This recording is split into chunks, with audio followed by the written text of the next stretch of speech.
除了强化在太平洋地区的军事存在，美军还加大以解放军为假想敌进行有针对性的训练。上周四，美国空军在内华达州内利斯空军基地正式重建第65入侵者中队，此举引起了各方关注。美国空军表示，该中队将全部装备 F-35A 隐形战机，并致力于模拟中国正在拥有的先进空中力量。在仪式现场，美国空军展示了一架第65中队的 F-35A 战斗机。外界注意到，这架 F-35A 涂装了酷似中国空军歼20战机曾经使用过的割裂迷彩图案。美国空军空战司令部司令马克·凯利在仪式上说：“由于中国第4代战斗机发展所带来的威胁与日俱增，必须将我军现有的一部分4代机用于模拟对手的4代机威胁。”第65中队成立于2005年9月，该中队是美国空军专业假想敌部队之一。当时装备24架 F-15C、F-15D 重型战机，主要扮演俄罗斯空军的苏27战机。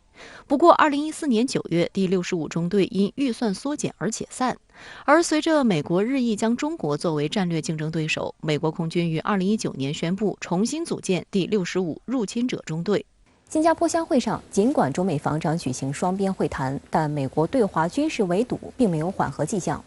本月的英勇盾牌演习中，美军考验跨军种、跨地域的联战能力，矛头直指大国竞争甚至对抗。那么您对此如何观察呢？从公开的信息看，英勇盾牌的联战构想看似以航母打击群为核心实施联合作战介入，但本质是锤炼利用一岛链诸岛环环相扣的地理优势，美军有效阻遏像中国这样的大国把军力向西太投送。另一方面呢，又立足于岛链，实现自身火力向对手的本土投射，弱化其持久战力。换句话说，美军不仅要通过演习来评估航母的攻击力，还要考察在大国对手的反介入去拒止下，缺乏制空制海权的一岛链能否为美军所用，持久的对敌投射火力。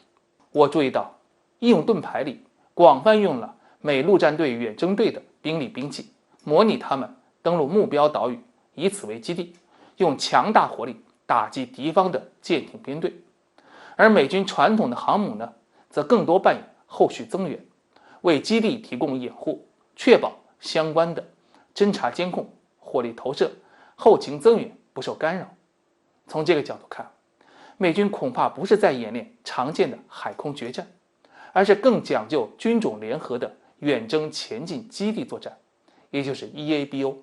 按照去年美陆战队的远征前进基地作战指南，这种作战的特征是在己方不能拥有海空优势下，如何直面对手的饱和打击，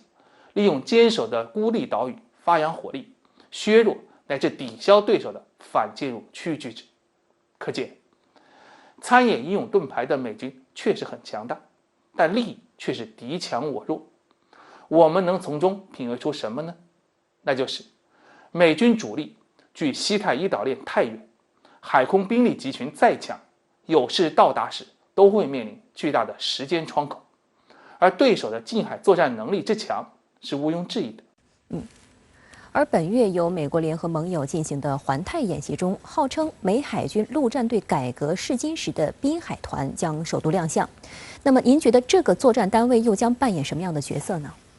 滨海团就是美国陆战队遂行远征前进基地作战的中坚，它的兵力只有美陆战队现役步兵团的1半左右，也就是2000来人，使用基于中小型轮式车所搭载的海马斯火箭炮、岸舰导弹等等，在运输机、旋翼机或者浅吃水的登陆艇帮助下，快速登陆西太离岛，建立远征前进基地，在此实施远程的反舰防空作战，封锁周围的关键水道，或者为陆战队的 F-35B 飞机上岛提供诸如像加油、挂弹等等支援。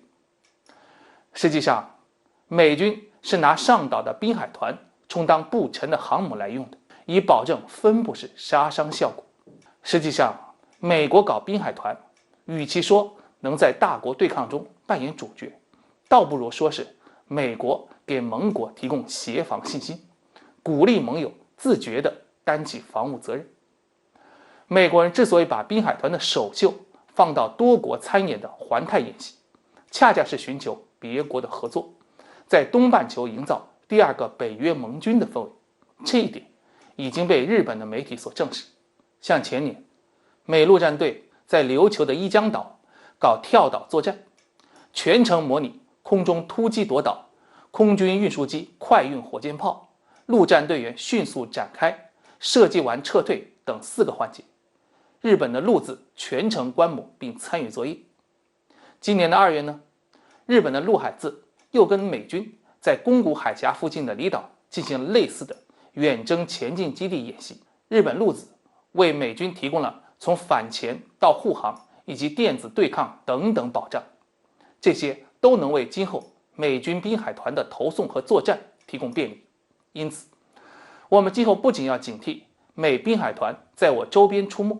更要认真思考我周边国家对美军事协作，并寻机插手台海的可能性，及早的做出应对。